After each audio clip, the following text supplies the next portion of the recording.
빌레몬서를 봤습니다. 이 짧은 사도 바울이 쓴 가장 짧은 서신이고 또 신약 성경에서도 분량이 굉장히 작은 축에 들어가는데 이 빌레몬서를 전체적으로 말씀을 드렸고 이제 앞에부터 한 절 한 절 이제 살펴보고 싶은 그런 생각이 있습니다.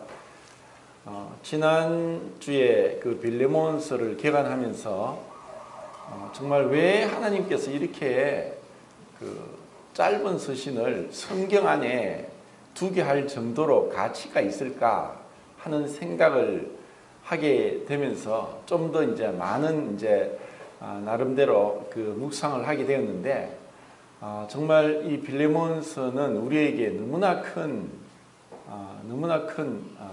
교훈을 주고 있다는 이제 생각이 들게 되었습니다. 지난주에 이제 제가 그 2박 3일로 그 영남 지역 장로 이제 수양회가 이제 팔공산에 있었는데 거기 갔다가 오후에 차를 타고 이제 이동을 하면서 이제 단풍이 이제 지고 있는데 그 석양이 쭉 비치면서 이제 단풍을 이제 비추고 있었는 것 같아요.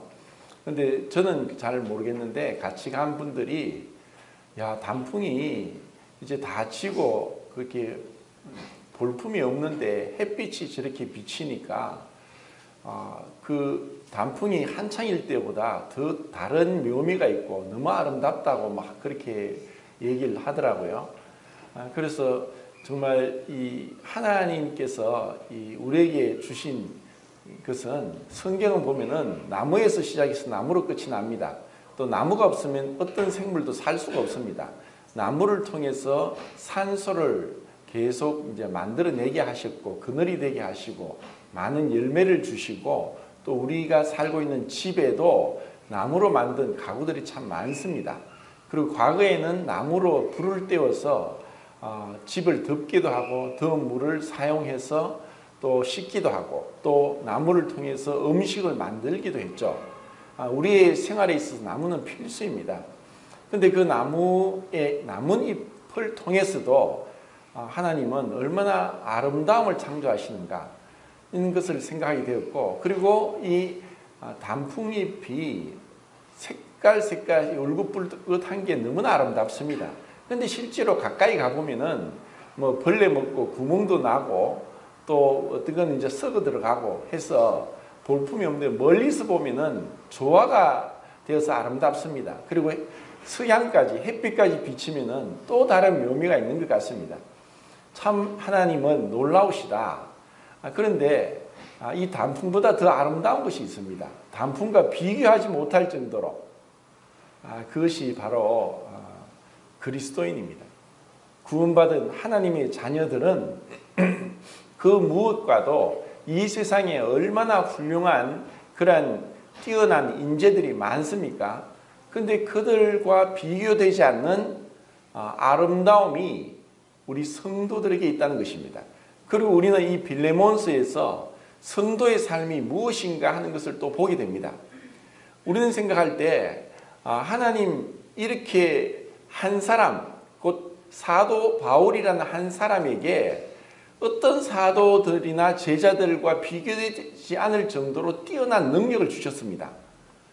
그리고 열심히 특심인 목숨을 아까워하지 않고 복음을 전하기 위해서 자기 목숨도 버릴 정도로 그는 수고를 했고 또 자기의 동족 유대인들에게 복음을 전하기 위해서 내가 그리스도에게서 끊어질지라도 원하는 바로를 하는 이 도저히 우리 인간으로서 감당치 못할 그런 마음으로 주님을 섬겼던 자입니다. 그런데 하나님은 그를 죄수의 명목으로 그 먼 거리를 로마로까지 예루살렘에서 죄수를 호송되게 하시고 그리고 그곳에 가서 또 감옥에 갇히게까지 하십니다. 우리는 생각할 때 하나님 좀 더 바울을 사용하셔서 복음을 전하게 하시는 게 좋지 않겠습니까? 이렇게 한 사람에게만 모든 은사를, 지식을, 지혜를, 열심을 주셨는데 이렇게 귀한 사도 바울이 감옥에 갇혀 있으면 하나님의 복음 전파하는데 방해가 되지 않습니까? 이런 생각을 할 수 있습니다. 그런데 하나님은 바울을 이렇게 갇히게 했습니다. 그리고 갇힌 가운데 그는 주옥 같은 이 성경들을 집필하게 했습니다. 그리고 이것이 지금까지 내려오게 했습니다. 그리고 이 빌레몬서는 빌레몬이라 한 개인에게 쓴 것이고, 그리고 그 집에 있는 교회 성도들에게도 동일하게 이 편지를 읽게 했습니다. 그리고 지금도 우리는 이 편지를 읽으면서 그리스도인이 어떠한 삶인가 하는 것을 보게 합니다. 그리고 하나님은 바울에게 옥에 갇혀 있으면서 아무것도 하지 못하는 것 같지만, 하나님은 이 오네시모를 그곳에 보내서 복음을 듣게 하고 그가 변화받게 합니다. 그리고 그가 복음을 듣고 자신의 죄를, 신분을, 자기가 과거에 잘못한 것을 다 고백했기 때문에 사도 바울이 알 수 있었습니다. 바울이 아무리 은사가 많았다 할지라도 오네시모가 자기가 어떠한 자인지, 빌레몬의 종이었고 도망쳐 왔고 거기서 무언가를 훔쳤고 해를 끼쳤다는 것을 고백하고 죄를 자백하지 않았다면 바울도 몰랐을 겁니다. 그런데 이것을 알게 되었습니다. 그리고 하나님은 이 바울에게, 이 오네시모에게 복음을 전하게 하고, 이제 그는 평생 결혼하지 않고 살았지만 감옥에서 영적인 아들을 낳았습니다. 그리고 이 아들을 다시 그 주인에게 돌려보내고 있는 것이 이 편지입니다.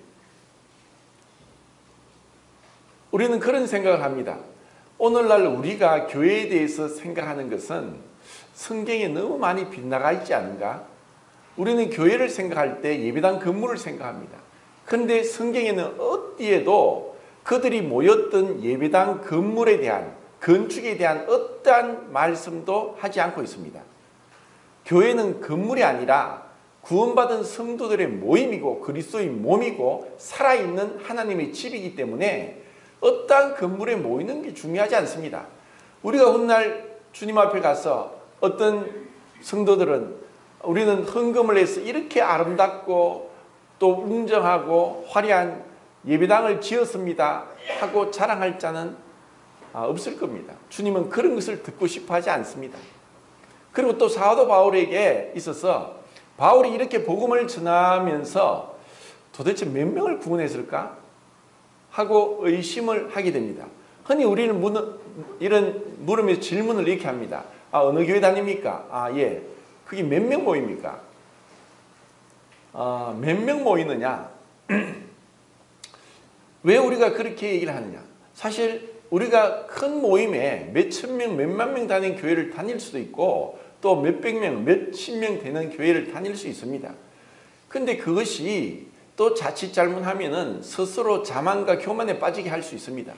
내가 그들을 전도한 것도 아니고 몇만 명 모인다고 해서 내가 그것으로 인해서 주님 앞에 가서 제가 10,000명 모이는 교회 성도로 있다가 왔습니다 하고 자랑한다는 것은 우스운 일이고, 또 주님은 그런 것을 듣고 싶어 하지도 않습니다. 흔히 또 우리는 마태복음 7장에 있는 그런 말씀을 생각합니다. 주여, 우리가 주의 이름으로 선지자 노릇 행했습니다. 목사고 신부고 장로고 집사고 선교사고 교사로서 전도자로서 그렇게 살았습니다 할지라도 때로는 주님의 이름으로 악기도 쫓아내고, 그리고 또 주님의 이름으로 많은 선한 일을 행했습니다. 이런저런 기독교 사업, 그리고 교육 사업, 그리고 불의웃 돕기 사업, 구제 사업, 이런 것을 했습니다 하고 자랑하는 사람이 많다고 했습니다. 그런데 예수님이 원하시는 것은 한 가지입니다. 내가 너 모른다. 나는 너를 만난 적이 없고 너에게 말한 적이 없고 너와 대화한 적이 없다. 이것은 하나님께서 우리에게 우리의 성도의 삶이 어떠해야 되는가를 바울은 지금 감옥에 있으면서 이렇게 훌륭한 일을 하고 있습니다. 이것은 복음의 어떤 퇴보가 아니라 하나님의 특별한 섭리 가운데 한 사람을 주님께로 인도하는 것을 보게 합니다. 우리는 생각할 때 바울과 같은 위대한 자가 이렇게 미천한 로마 시대의 종은 평생 종입니다. 죽을 때까지 종입니다. 다행히도 그의 자손이 종이 될지는 모르겠지만 조선시대에는 종으로 태어났으면 내 후손도 내 아들도 손자도 종입니다. 종의 신분을 벗어날 수 없습니다. 그리고 도망친 종입니다. 불의한 종이고 또 손가락질 받을 그 주인의 노여움을 사는 주인으로부터 도망친 노예는 주인이 채찍질해서 죽여도 괜찮은 것이 로마 법이었습니다. 이렇게 하찮고 보잘것없고 불의한 자를 위해서 바울이 얼마나 많은 시간을, 정성을, 기도를, 애정을 쏟았을까? 정말 이렇게 위대한 사도가 이렇게 미천한 일을 해도 될까?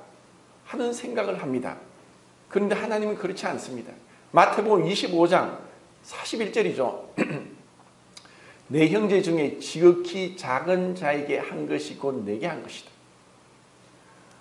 우리가 지금 판단하고 우리가 지금 평가하는 기준과 주님이 평가하는 기준은 얼마나 다를까? 천국에 가면 알 겁니다. 지금도 우리가 제대로 눈을 떠서 성경을 본다면은 세상 사람이 보는 기준과 평가가 얼마나 잘못되었는가를 또 알 수가 있습니다. 사도 바울은 지금 시간을 낭비하는 것 같고 또 아무 어떤 큰 효과가 없는 일을 하고 있는 것 같은 것을 보지만 주님이 우리에게 원하는 것은 정말 우리가 그리스도를 닮음으로 주님께서 행하신 그 길을 따라가기를 원한다는 것입니다. 자, 주님의 삶을 봅시다. 그 공생의 짧은 기간 동안 자, 요한복음을 보더라도 먼저 밤에 찾아온 니고데모를 만났습니다. 그리고 그와 진지한 대화를 했고 그를 책망하면서 하나님의 나라에 들어갈 수 있는 길은 거듭나지 않으면 들어갈 수 없다고 말했습니다. 그리고 의도적으로 사마리아를 가셨고 그리고 그 사마리아에서 남편 6이나 두었던 방탕한 이름 없는 사마리아 여자를 만나서 하늘의 비밀을 말씀하시는 그러한 시간을 보내셨습니다. 그리고 베데스다 연못가에서 38년 된 병자를 그 누구도 돌아보지 않고 정말 38년 동안 가족도 부모도 그를 외면했고 그게 같이 있는 병자들도 이 38년 된 병자를 누구 하나 도와주지 않았고 물어보지 않았고 관심을 두지 않았는데 주님은 그 자를 봤습니다.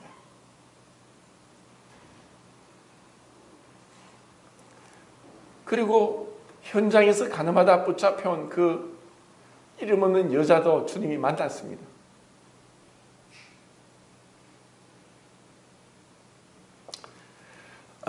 날 때부터 소경된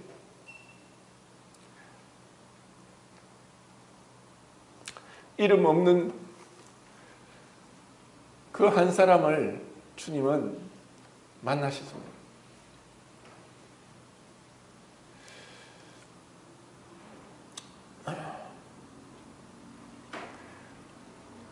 죽은 지 나흘이나 되어서 썩은 냄새나고 모든 희망을 버려야 되고 포기할 수밖에 없는 완전한 절망 가운데 있는 그 자매 마리아와 마르다를 찾아갔습니다.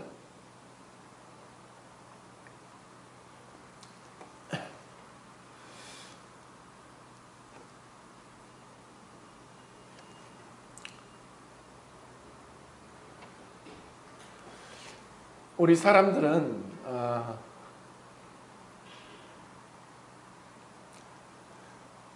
겉으로 드러나는 것, 뭔가 자기를 자랑하고 싶어하는 것, 뭔가 큰 일을 꿈꾸고 달려갑니다. 주님, 제가 많은 돈을 벌고 주님 앞에 헌금하겠습니다 하는 이러한 마음들이 어쩌면 우리 모두에게 있습니다. 그런데 정말 주님이 원하시는 것은 이 세상의 모든 것이 주님의 것입니다. 주님이 돈이 없어서 우리의 돈을 요구하겠습니까? 주님이 능력이 없어서 우리의 그 자만이 섞인 그리고 헛새가 가득한 그러한 우리의 물질을 원하겠습니까? 우리는 또 얼마나 판단이 빠릅니까?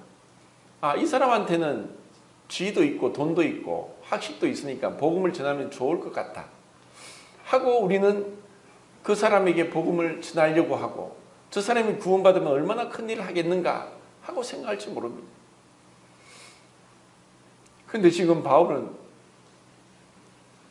로마 시대의 가장 미천한 신분인 종인 그리고 도망친 불의한 악한 이러한 오네시모를 향해서 정성을 쏟습니다.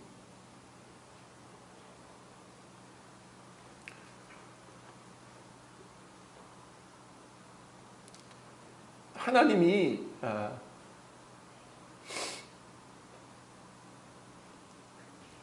정말 나에게 원하시는 게 뭘까?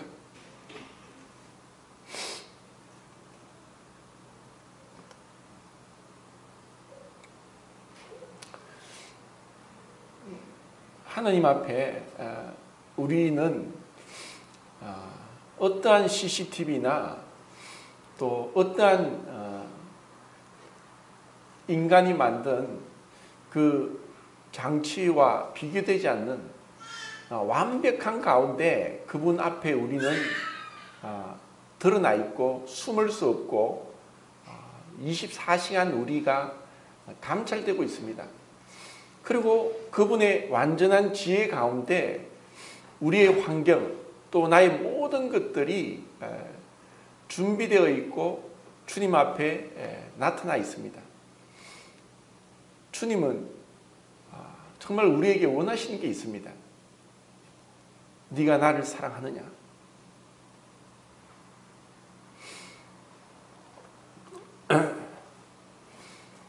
바울이 그렇게 고백합니다.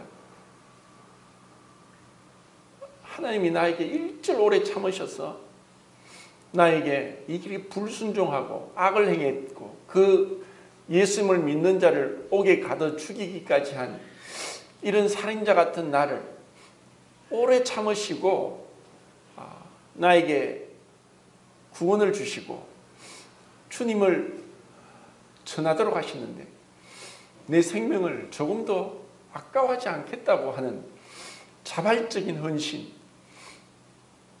주님이 시켰습니까? 그는 주님께 받은 은혜가 너무나 커서 도저히 그냥 내가 이렇게 편하게 있어서는 안 되겠다. 빌립의 그 4명의 딸이 예언을 하고 아가보가 예언을 하는데 예루살렘에 가면 당신이 결박돼 죽는다. 성령에 의해서 예언을 하고 있는데도 그는 고집불통 예루살렘에 가겠습니다. 그는 성령을 거스리고 하나님의 뜻을 거스리는 자입니까?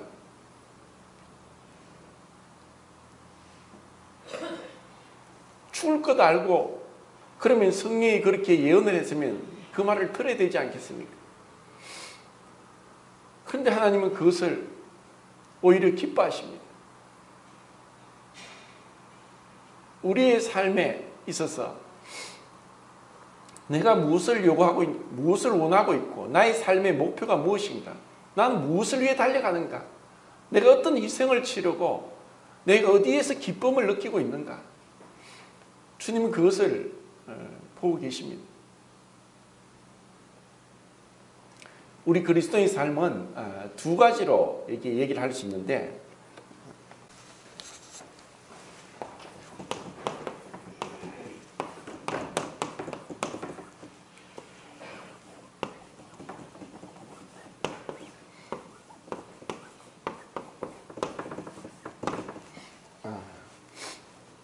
이미와 아직 이렇게 이제 쉽게 이제 부사로 얘기할 수 있는데 already, not yet. 이미 우리는 은혜로 구원받았습니다. 이것은 전적인 하나님의 은혜입니다. 이것은 지난번 제가 말씀 칭의 의롭다함을 얻은 데 있어서 우리의 선행은 필요치 않습니다. 이미 그분은 그리스도 안에서 우리를 그리스도와 동일하게 그리스도의 완전한 의를 증가시키고 옷 입혀 주셨습니다. 이것에 대해서는 어떠한 우리의 행위가 포함되지 않은 100% 하나님의 은혜의 선물로 이미 우리는 하나님의 자녀가 되었고, 이것은 영원토록 변함없고, 그리고 이로 인해서 우리는 천국에 이미 신분이 올라가 있고 천국의 시민권을 가진 자가 되었습니다. 그런데 아직 우리는 우리 안에 그리스도의 형상이 새겨지도록 이 땅에 남겨두셨습니다. 이 아직은 우리는 배워야 될 것이 많습니다.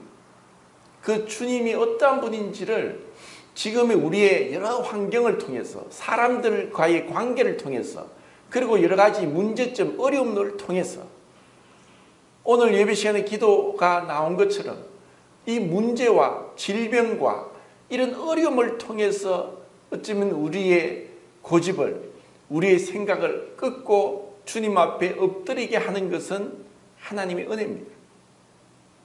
그렇지 않으면 우리는 나귀와 같이 목이 뻣뻣한 자입니다. 그리고 주님은 이제 이미 구원을 받은 자에게 나와 함께 가자. 주님은 우리를 함께 인도하기를 원합니다. 주님은 이것을 우리에게 맡겼습니다. 그래서 어떤 분은 그렇게 얘기합니다. 지금 우리의 그리스도의 삶은 어떤 의미에서는 100% 우리 행위에 달려 있다고 얘기합니다. 그리고 그것으로 인해서 상급을 주실 겁니다. 그리스도의 심판대 앞에서 네가 얼마나 나를 사랑하고 또 자기를 부인하고 나를 위해 어떠한 헌신으로 살았는가.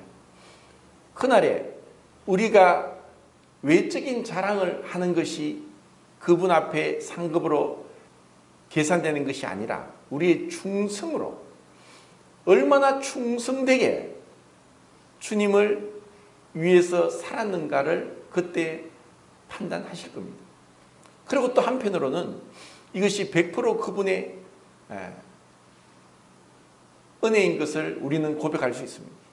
100% 우리의 행위에 달려 있지만 또 그것은 그분의 은혜로 한다는 것을 바울은 고백합니다. 내가 나 되면 하나님의 은혜다. 우리에게 주신 이 모든 환경들, 이 모든 우리가 부딪히는 이 문제들 가운데서 주님은 우리를 지켜보고 계십니다. 내가 무엇을 위해 살아가는가? 그런데 마태복음 7장에 나오는 사람들은 내가 하면서 끊임없는 자기를 자랑하는, 주님의 이름을 빙자해서 세상에서 이름을 날리고 사람들로부터 추앙을 받고 외적인 큰 업적을 이룬 것 같았지만 주님이 함께하지 않고 주님의 이름으로 주님의 영광을 위해 하지 않았다면 그것은 나무와 풀과 짚으로 그날에 불살라져 버릴 것입니다. 이것이 얼마나 끔찍한 일인가는, 끔찍하다기보다 부끄러운 일인가는, 그날에 가면은 그런 부끄러움을 당하는 구원받은 자들이 많다는 것도 말씀하고 있습니다. 우리가 일생 나름대로 열심히 일하고 수고했는데 나중에 알고 보니까 헛수고였고 모래탑이었고 그리고 그것은 다 부질없는 짓이었다고 판가름이 난다면 얼마나 허탈하겠습니까? 우리가 우리 스스로를 생각하면서 사람들은 두 가지 시소를 타면서 왔다 갔다 합니다. 교만과 열등감. 그 중심은 자아입니다. 자기가 뭔가 내세울만 하고 뭔가 있으면 교만해집니다. 그런데 위축되고 이렇게 소심해지고 뒤로 물러가는 것은 자기가 자기를 볼 때 내세울 만한 것이 없을 때 열등감 가운데 갑니다. 그래서 시소를 왔다 갔다 타는 거죠. 그런데 진정한 그리스도의 삶은 어떤 삶이냐? 나를 판단하실 분은 주님이시다. 남이 나를 어떻게 판단하는, 나는 내 양심에, 선한 양심을 따라서, 그리고 내가 가지고 있는 믿음을 따라서 주님 앞에 힘을 다해서 부끄럽지 않게 섬겼기 때문에 주님께서 나를 판단하실 거다 하는 그 생각 가운데 빌립보서에서 그 말씀하고 있습니다. 만약에 바울이 과거에 내가 어떤 일을 했는데, 내가 얼마나 많은 전도를 했는데, 얼마나 큰 능력을 이루었고 죽은 자도 살리고 또 독사에 물려도 죽지 않고, 그리고 내 몸에 있던 손수건을 병든 자에 가져가니까 병든 자가 낫기도 하고 그렇게 했는데, 그런 생각 가운데 가득했다면 완전히 정말 초대 교황이 되었을 겁니다. 그런데 바울은 자신에 대해서 솔직했습니다. 나를 향해 누가 말하기를 그가 말에는 조라다. 말에는 조라다. 그렇게 훌륭한 위대한 사도라고 했는데 직접 들어보니까 말에 언사가 없는 것 같다 하고 평가를 합니다. 그래서 바울도 이야기합니다. 내가 말에는 조라지만 지식에는 그렇지 않다. 내가 너희들 가운데 나갈 때 두렵고 떨었다. 자신이 행한 그 일들이 분명히 그의 열심으로, 믿음으로, 주님에 대한 충성으로 했지만 주님의 은혜가 아니면 내가 아무것도 할 수 없다. 하나님의 은혜가 나를 나되게 했다. 그런 고백을 한 것을 볼 때 우리도 어떻게 보면은 별것 아닌 것 가지고 자만에 빠지고, 그리고 정말 이것이 내가 이루어 놓은 것처럼, 주님이 함께 하지 않았고 붙들어 주지 않았더라면 우리가 할 수 있는 것은 아무것도 없습니다. 아무것도 없습니다. 무엇을 할 수 있겠습니까? 주님이 내 혈관에 하나만 터뜨리든지 막아버리면은 반수불수되고 말도 못하고 서 있을 수도 없는 자인데, 그런데 우리가 이런 일들을 통해서 늘 시소를 타듯이 그렇게 왔다 갔다 합니다. 정말 우리 마음에 이 바울이 이렇게 미천한 도망친 노예 오네시모를 향해서 쏟았던 그 애정, 그 열정과 그 시간, 이것을 볼 때 정말 바울은 그리스도의 마음으로 행했습니다.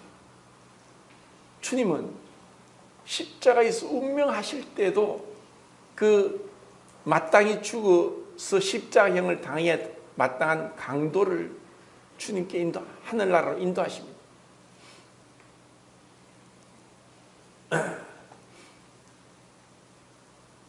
성경에는 바울이 얼마나 많은 사람을 구원받게 했는지 나와 있지 않습니다. 그리고 더 놀라운 일은 하늘나라 가면은 성경에 기록되지 않은 베드로나 요한이나 이런 자가 아닌 마태와 그리고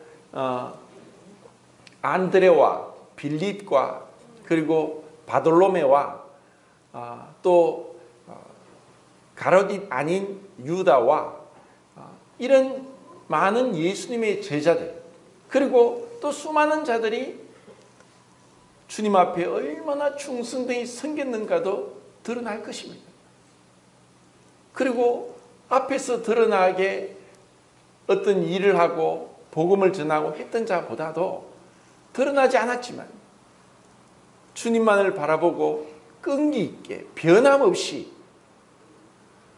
기도하고 기도로 섬겼던 많은 성도들이 그날에 더 큰 영광을 받을 것입니다. 주님의 평가는 완전합니다.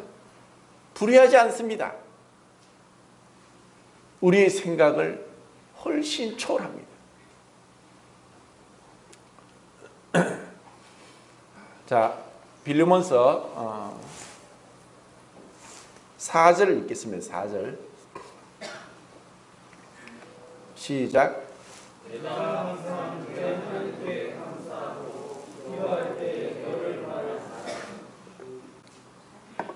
지난주에도 이 말씀을 가지고 우리의 생각이 얼마나 중요하고, 그리고 너희가 네 마음에 있으며 했던 것처럼 바울은 이제 멀리 감옥에 갇혀 있지만 내 신세 한탄하지 않습니다. 때로는 빌립보 감옥에 있을 때 신라와 함께 채찍에 맞고 한밤중에 바른 착고에 자여 있고 그 차디찬 감옥에 있으면서 찬송을 했습니다. 그 찬송을 하는데 감옥 문이 열렸습니다. 그리고 기적같이 빌립보 간수에게 복음을 전하게 되었고 그의 가족들이 다 구원받고 세례까지 받습니다. 그런데 지금은 그러한 일이 일어나지 않습니다. 왜 일어나지 않을까요? 그것은 그의 찬송에 있었던 것이 아니라, 감옥 문이 열린 것은 그의 찬송에 있었던 것이 아니라 주님의 뜻에 있었습니다. 이제 주님은 바울이 여기에 갇혀 있게 했습니다. 그리고 정말 한 영혼을 이렇게 귀하게 돌아보면서 나중에 속사도라고 하는 이그나티우스가 AD 한 110년경에 에베소 교회에 편지를 쓴 게 남아있는데, 거기 보면은 에베소 교회 장로 오네시모에게 하고 한 편지가 나옵니다. 그래서 빌레몬이 복음을 전한 이 오네시모인지 아니면은 또 다른 그 오네시모인지 모르지만, 하여튼 이 복음을 전하고 이렇게 놀랍게 변화된 그러한 모습으로 살았을 것에 대해서는 우리가 의심하지 않아도 될 것입니다.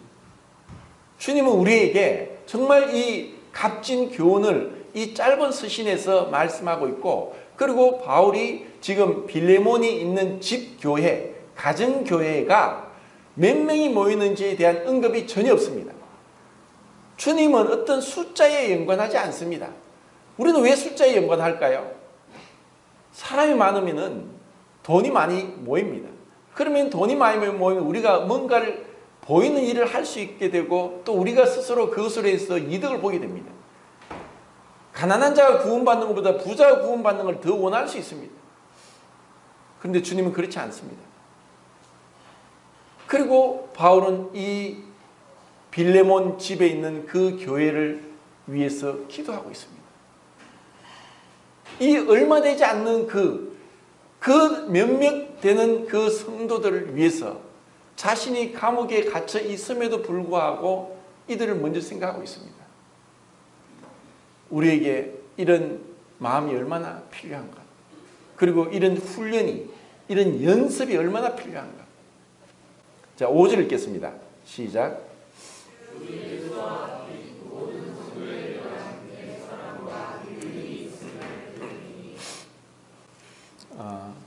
흔히 그런 얘기합니다. 주님은 믿고 사랑하지만 성도는 믿어서는 안 되고 사랑해야 된다. 사랑의 대상이지 믿음의 대상은 아니다. 그럴 수 있습니다. 제가 지난주에 그 영남 장로 집회 갔다가, 그래서 말씀 전한 한 형님이 그런 얘기를 하더라고요. 가족이 무엇입니까? 오늘 사회 보는 고려 성지님도 가족이 뭐냐, 뭐 찡하다고 했는데, 가족은 잘못했어, 뭐 큰 잘못을 해서 용서를 구하지 않고 사과를 하지 않아도 용서해 주는 것이 가족이 아닌가, 그런 얘기를 합니다. 진짜 가족은 그렇습니다. 일일이 따지면서 부모가 자식한테 뭔가를 해주고, 내가 이렇게 했으니까 네가 나에게 이렇게 해야 된다, 이것이 하나의 어떤 보답으로 마땅히 당연히 행해야 된다고 하면은 어떻게 부모가 자식을 그렇게 키울 수 있겠습니까? 얼마 전에 그 동남아시아의 어떤 동물원에서 호랑이가 새끼 한 마리를 낳았는데, 그 새끼가 죽었어요. 그래서 어미 호랑이가 죽은 새끼 때문에 우울증이 걸렸습니다.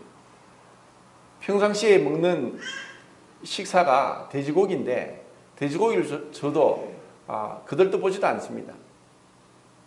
그래서 사육사들이 생각을 하다가 새끼 돼지 3마리에게 호랑이 가죽옷을 입히고 보냈는데 이 어미 호랑이가 냄새로 알 것인데도 이 새끼 돼지 3마리를 그냥 핥아줍니다.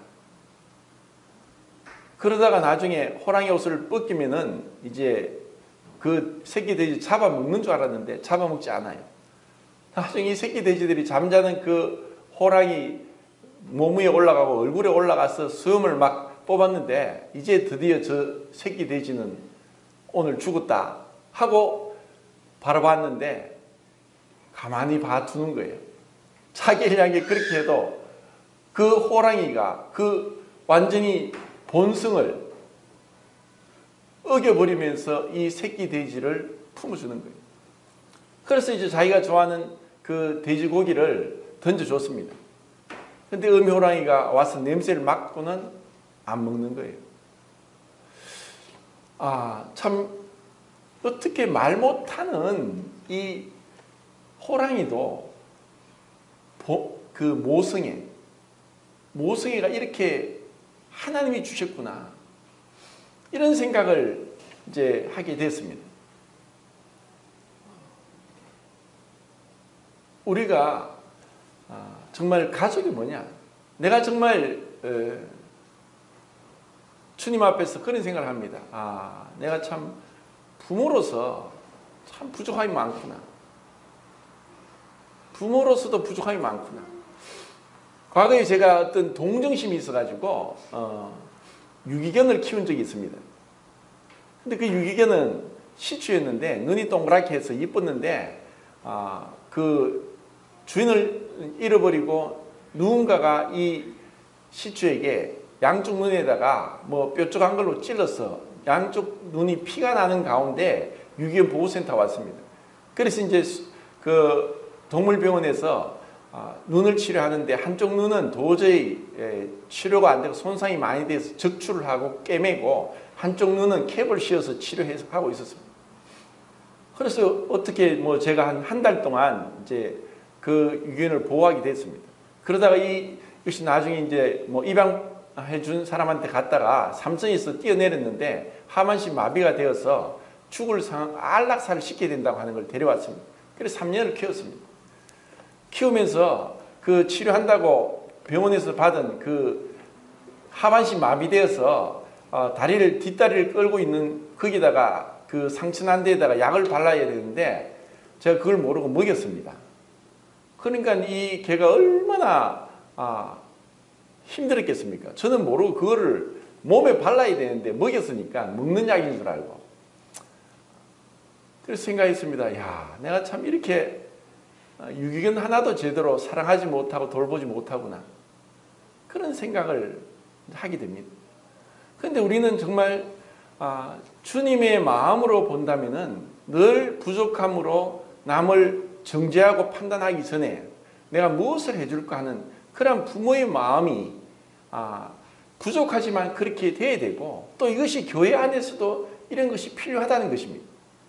만약에 내 자식이라고 생각하면은 그렇게 무관심하게 할 수는 없을 겁니다. 가족이라면은 설사 우리는 가까이 가면 갈수록 상처를 주고 또 어려움을 끼칠 수밖에 없는 것이 우리 그리스도인이고 아직까지 우리는 미완의 작품이고 그리고 하나님의 형상이 있지만 이것은 아직까지 드러나지 않고 숨겨져 있기 때문에 이런 시간이 필요합니다.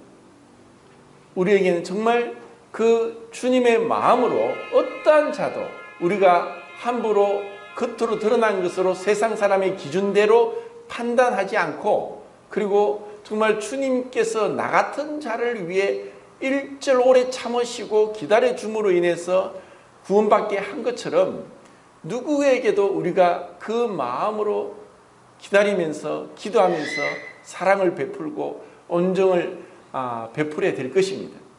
그때 주님이 원하는 것은 이 세상을 무에서 유를 창조한 것보다 정말 죄로 인해서 고집으로 인해서 회개치 아니한 마음을 따라서 그렇게 불순종하고 제 멋대로 하고 마음과 육체에 원하는 것을 하는 이러한 자가 주님의 그 사랑 앞에 감동되고 주님의 그 십자가 그 사역을 통해서 눈물을 흘리면서 주님 감사합니다 하고 돌이키고 주님 앞에 자발적으로 나오는 것을 주님이 기뻐하십니다. 그것을 위해서, 그 한 영혼을 위해서 우리가 많은 사람을, 주님도 12명의 제자를 양육했습니다. 그리고 이후에 사도들도 얼마인지 모르지만 다만 베드로가 오순절날 3,000명 또 5,000명 구원받게 한 것은 베드로를 통해서 특별하게 역사한 것이지만 이후에는 어떤 일이 날지 모릅니다. 그리고 이것을 우리는 마음에 새기면서 나는 누구에게 한 사람을 주님 주십시오. 그리고 제가 그를 위해서 힘을 다해 섬기면서 그가 주님께 인도되고 변화되는 것을 보기를 원합니다. 영적인 자녀를 양육하는 부모가 되기를 원합니다. 여자는 약하지만 어머니는 강하다. 그리고 처녀 때는 자기밖에 몰랐지만 결혼해서 자식을 낳아보니까 이제 부모의 마음을 조금은 알고 부모를 위해서 내가 내 자신을 희생하는 것이 무엇인지를 배우는 것처럼 우리가 주님 안에서 영적인 자녀를 낳고 이런 주님의 보실 때 영적인 이러한 일들을 감당할 수 있도록 은혜를 우리가 구해야 될 것입니다. 자, 6절 읽겠습니다. 6절 시작.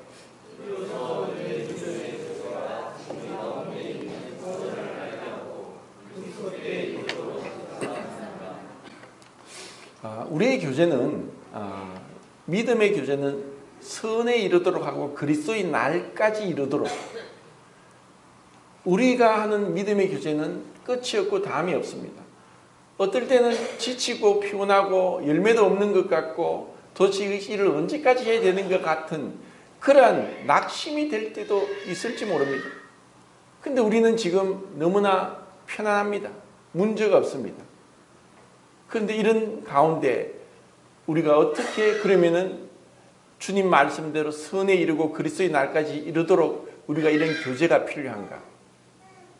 이것이 교회 안에서 그리고 교회의 여러 은사가 활용되면서 자기가 가지고 있는 주님이 주신 은사를 가지고 주님을 위해서 어떻게 힘을 다해 섬겨나가고 또 열매 맺는가를 주님이 기다리고 계십니다.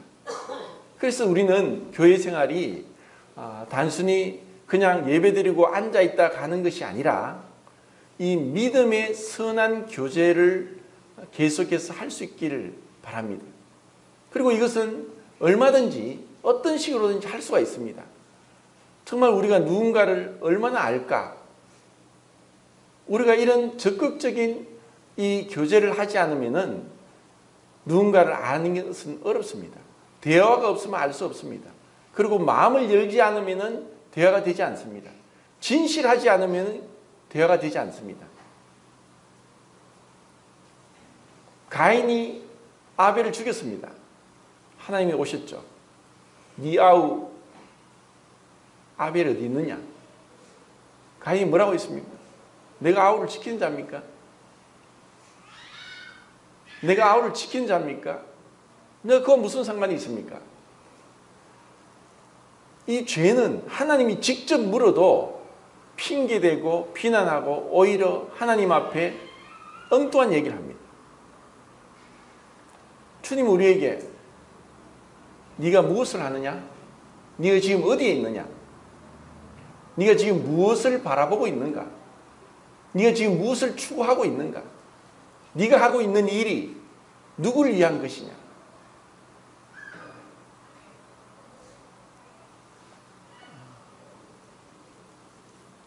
우리는 언젠가 주님 그 그리스도의 심판대 앞에 설 것을 생각하면서 후회할 것이 없는, 바울은 지금 2000년이 지난 가운데 이 편지를, 이 한 장의 짧은 편지를 통해서 그가 행한 것이 결코 헛되지 않았다는 것을, 그가 정말 가치 없는 일을 하지 않았다는 것을 우리에게 보여주고 있습니다.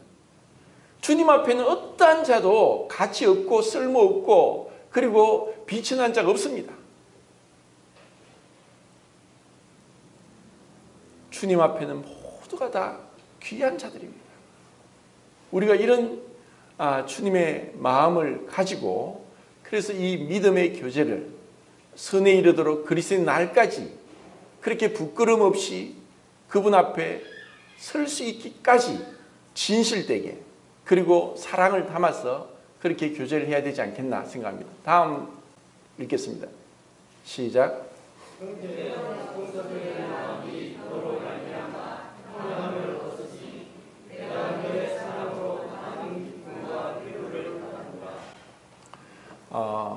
사랑은 주고받는 것이고, 앞에 1절인가 2절에는 사랑을 받는 빌레몬과 그의 집 교회에 편지한다고 했습니다. 정말 사랑하면은 뭔가를 주게 되어 있습니다. 그래서 알프레드 깁슨님이 그렇게 이야기했죠. 당신의 사랑은 그 사랑하는 자를 위해 치러지는 희생을 통해 측정된다. 그래서 하나님의 사랑은 가장 값진, 비교되지 않는 사랑입니다. 왜? 외아들 독생자 예수님을 주셨습니다. 그리고 예수님의 사랑은 자기의 모든 것을 우리를 위해 버리셨습니다. 하늘 보좌를 버리셨습니다. 자기의 목숨까지 버렸습니다. 이것이 사랑입니다. 우리가 주님을 사랑하면은, 주님을 사랑함으로 내가 무엇을 할까요? 내가 무엇을 해야 될까요? 주님의 그 사랑이 벅차오를 때 우리는 뭐라도 하고자 하는 마음이 일어납니다. 사랑은 내리사랑입니다. 주님의 사랑을 받은 만큼, 주님의 용서를 받은 만큼, 주님의 은혜를 받은 만큼 우리는 섬길 수 있습니다.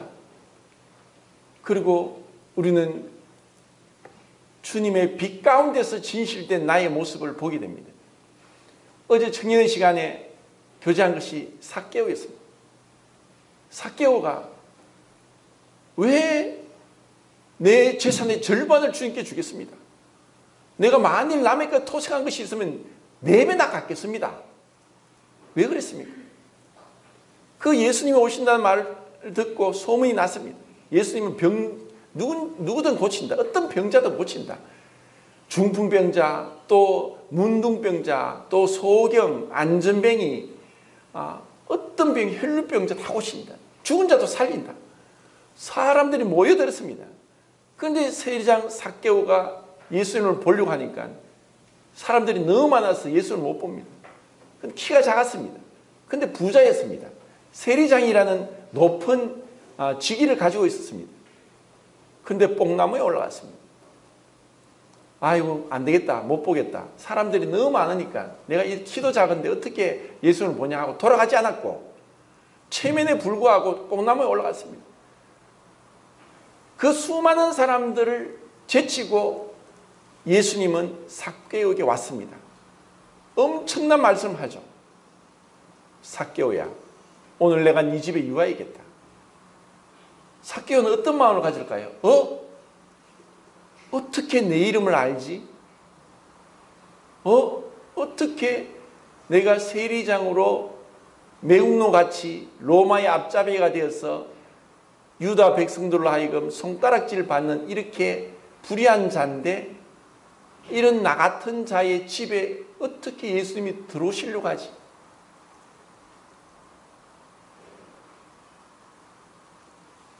예레미야 29장 2절 3절 말씀은 나를 찾고 찾으면 내가 너희를 만나겠다.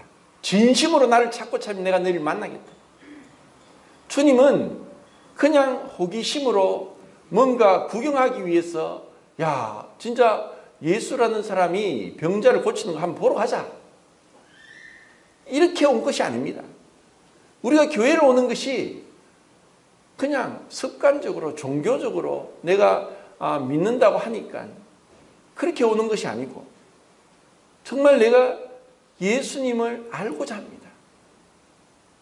예수님을 기쁘시게 하고 예수님께 감사를 드리고 싶고 예수님께 사랑을 표현하고 싶습니다. 이렇게 준비되고 설레고 이런 두렵고 떨림으로 예배를 오는 자와 그냥 준비 없이 그분을 경외함이 없이 오는 자와는 주님은 벌써 알아보십니다. 너는 마당만 밟고 가느냐?